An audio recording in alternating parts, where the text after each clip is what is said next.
Binisita ko naman nga ang isa sa mga espesyal sa akin at hindi nga pwede na hindi ko siya papasyalan bago nga ako umuwi ng isla at baka nga magtampo itong lola mo. Ay, charot! Hello mga kapabansa, ang aking paborito at palangga o kamusta na ba kayong lahat dyan? Matapos nga pala ang lahat ng mission ko sa hospital ay naisipan ko naman nga na pumasyal dito sa aking kaibigan para bisitahin siya at para na rin makipagkwentuhan. Kaya naman ay dumiretso na nga ako dito sa kanyang tinutuluyan. Malayo pa nga lang ay nagme-message na ako sa kanya na luluwas ako ng city at makikipagkita nga ulit ako sa kanya. At dito nga sa kanyang tinutuluyan ay minsan na nga ako nagtrabaho dito kaya naman ay namiss ko talaga yung kusina nito at dito nga ay sila ay nagkikater, nagluluto ng mga pagkain para sa kanilang pa-order at ang kanilang mga customer talaga nga naman mga bigatin. Inikot-ikot ko nga muna yung kusina na ito para lang nagtutur ang lola mo, o diba? Pero sandali nga lang at baka nga ako'y masilip ng anak nga po ni Mrs. Javier na si Sir Jeric. Bali wala na nga po pala si ate at siya na nga lang ang nagmamanage dito kanila nga pong business. Naalala ko tuloy nung kinausap ako ni Mrs. Javier na wag nga raw ako umalis dito sa kanila noon. Pero kung ako nga lang talagang masusunod, naku hindi nga ako talaga aalis dito dahil dito napakarami nga po masasarap na pagkain. Maya-maya nga lang pumasok na ng kusina ito si Sir Jeric. Siya nga po ay nagche-check ng mga gagamitin kinabukasan kasi meron silang pa-order. Kaya naman agad ko na siyang kinamusta at nilapitan at siya naman ay napangiti sa akin. Kaya ako ay nagpa-check up nga lang ako sa doktor kaya ako napaluwas ng Manila. Kaya naman ay agad na nga siya naghalongkat ng mga pagkain dito sa rep at ako nga raw ay kanyang pakakainin. O diba? Sa totoo nga lang ay namimiss ko nga talaga yung mga luto niya kaya palagi nga ako dito sa kanya nagpupunta. O diba yung luto lang yung namimiss niya. Kapag merong cater o meron nga silang pa-order ay siya lang nga po ang lahat ang nagluluto niyan. Dito nga ay marami siyang hinain ng mga leftover food at ipapaubos na nga raw niya sa akin. Yun ay kung kaya ko nga raw lahat kainin. At siya nga po ang dahilan kung bakit nga po ako tumaba dahil ako nga po ang pinapaubos niya palagi ng mga tira-tirang pagkain dito.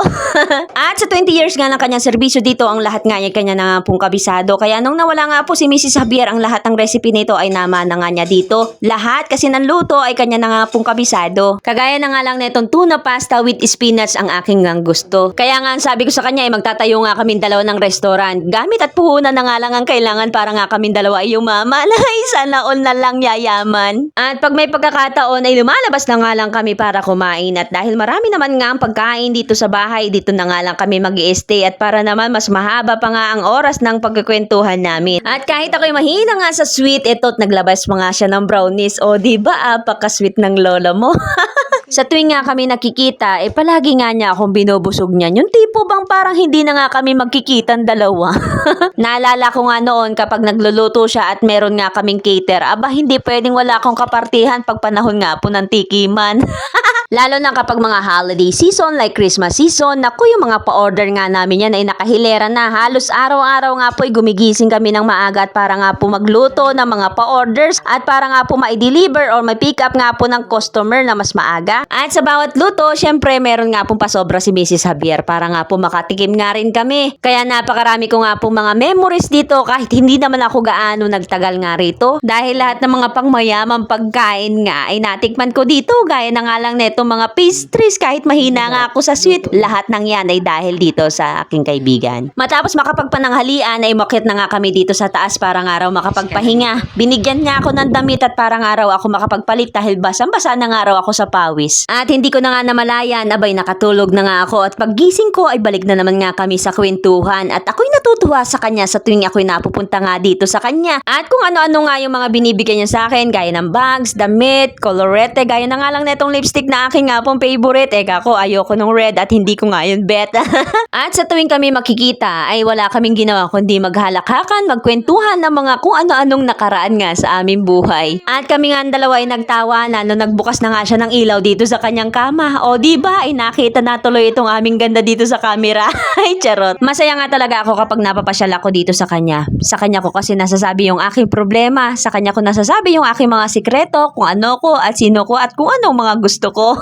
Siya kasi yung tipo ng tao na nagtatampo pero hindi marunong magalit. Hindi ka niya i-judge at lalong hindi ka rin niya ibamarites. Kapag naluluwas nga ako dito sa Quezon City ay naglalaan nga talaga ako ng araw at oras para nga bumisita sa kanya habang nandito pa nga siya. Dahil pag nauwi na nga nga siya ng Davao ay baka bihira na nga lang kami magkita o baka hindi na dahil malayo na nga siya. Aba, mamimiss ko nga talaga siya ng sobra dahil hindi nga lang ako nakakita ng kaibigan kundi nakakita nga rin ako ng kapatid na minsan sa'yo nag-aalala. Heto nga at nagdadrama pa siya sa pag-alis ko nga rin wala siyang maipapadala. Hindi naman ako nagpunta sa kanya para lang meron makuha. At ayoko naman nga nasanayin siya sa mga ganong bagay na sa tuwing magkikita nga kami palagi siya may ibibigay. Para sa akin hindi naman nga basihan ng pera o anumang material na bagay sa tunay nga na pagkakaibigan. Dahil ang tunay na kaibigan na kahit wala ka nga maibigay, maalala ka kahit wala sa iyong kailangan. Matagal na naman nga kami hindi magkikita kaya ito at pinanggigilan na nga niya ako na sobra. At ang kanyang request nga sa akin sa pagbalik ko nga raw ay pasalubungan ko nga raw siya ng suso. Siguro ay makikipag lips to lips siya. Ay sana all. Ay charot, joke lang.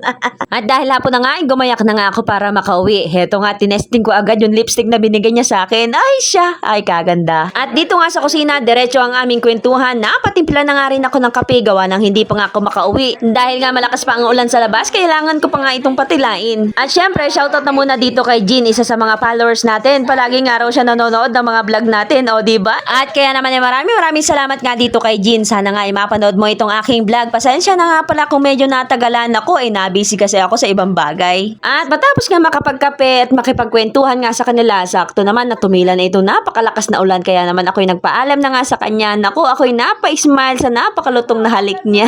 Natutuwa nga lang ako dahil sa kanya nga lang ako nakapaglalambing nga ng ganito. Ayoko pa nga sana umalis at gusto ko nga sana na mag-stay dito ng overnight. Kaso wala naman nga akong dalang damit na pampalit. At mukhang pinapalayas na nga niya ako. Eto at open na nga raw yung gate. Ayoko na nga rin syempre makaistorbo pa sa kanila dahil bukas maaga pa nga silang gigising para nga sa kanilang cater. At sa aking nga pag-uwi ay pinabaunan pa nga niya ako ng payong para daw hindi ako mabasa ng ulan kung sakali. O diba napakabait ng lola mo. Ay o siya, hanggang dito na lang mga kapabansa. Maraming salamat. Hanggang sa muli. Bye-bye!